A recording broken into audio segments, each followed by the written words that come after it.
Hello, everyone. My name is Wesley George, and I would like to tell you about myself. I was born in Bakersfield, California in April of 1990, and I have lived in Bakersfield my entire life. I was an only child for most of my life, but I now have two siblings on my father's side of the family. That was quite a big shock. There are three things that I believe define who I am as a person today. First, everything I do is driven by the fact that I am a father. Second, I have worked more jobs than I can count, but I truly found my calling as a teacher. And third is my love for musical theater and the arts in general. Um, there's a video of me at my kindergarten graduation, and the principal was asking all the students what they want to be when they grow up. Like most 6 year olds, the answers vary: firefighters, police, officers, vets, and doctors. And then it got to me. When asked what I wanted to be when I grew up, I stood up proud and said, I want to be a dad.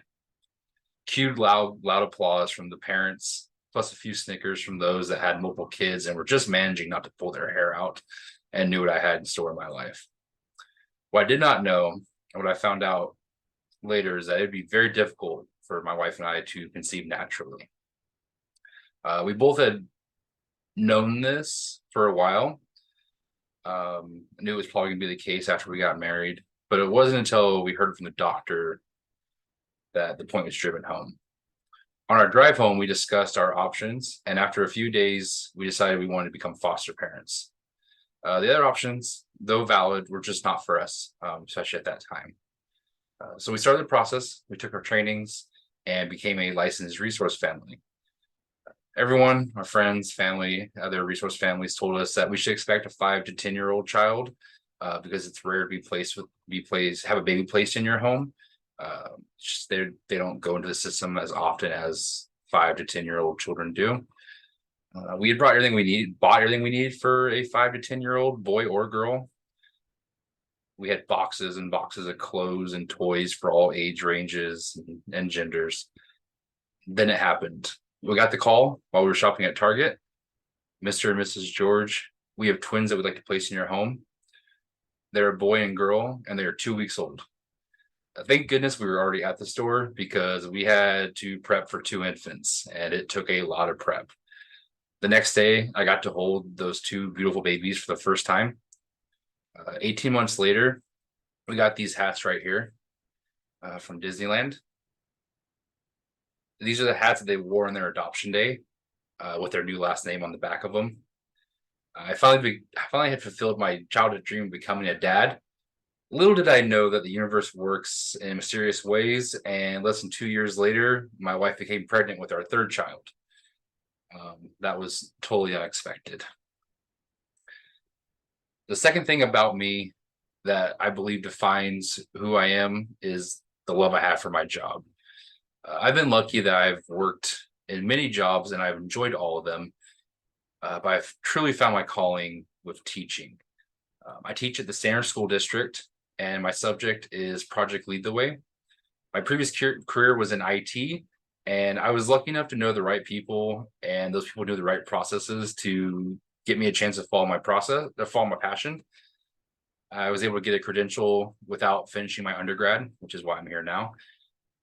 Um, and the career in technology helped me with teaching tech to children, to middle schoolers. So what I have here is a little 3D printed plastic piece. It's for a hydroponic tower. One thing I like to teach my students is how to use their abilities to help others, and this is the fruit of their labor. My students designed and printed pieces like these, multiples of them, and then gave them to our ag sciences class so that they could build a PVC hydroponic tower.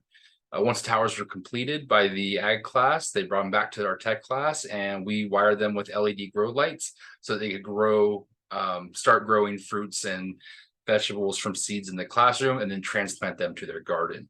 And allowed them to do it on a more automated process so they weren't having to send someone into the lab all the time to water them. It's watching and guiding students in projects like these that drive me to be a better version of me each day. And it's what I truly enjoy in my job, is watching my students grow and take their skills and abilities and help others. The last thing about me that a person needs to know the whole me is my love for musical theater and the arts. I'll be honest, this is a new passion of mine, but has opened me up to so much. This passion was sparked after I met my wife, who was a theater kid her entire life, and I had only stepped on stage for like first or second grade shows.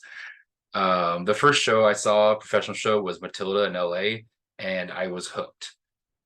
Now I've helped build set pieces for Standards Drama Program. I've ran the audio, helped with costuming, and just about anything else I can do besides act on stage, because I am so terrible at that if I want it to be.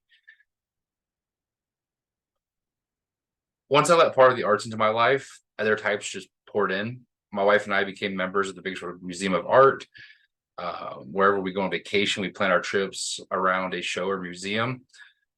I can honestly say that it has changed my perception of people and has opened up my worldview more than anything else I've ever experienced in my life.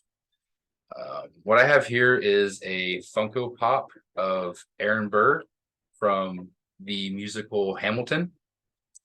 It is the one show at the top of my list that I want to see live that I've not been able to, thanks COVID. I have had tickets to it multiple times. Unfortunately, every time we were getting ready to go, it got shut down or had to be rescheduled. Now, I know you might be thinking, why do I have a figure of Aaron Burr, not Hamilton, since, the show is named Hamilton? And my answer is simple. It kind of describes how I've learned to deal with most situations in my life, which is talk less, smile more. Thank you.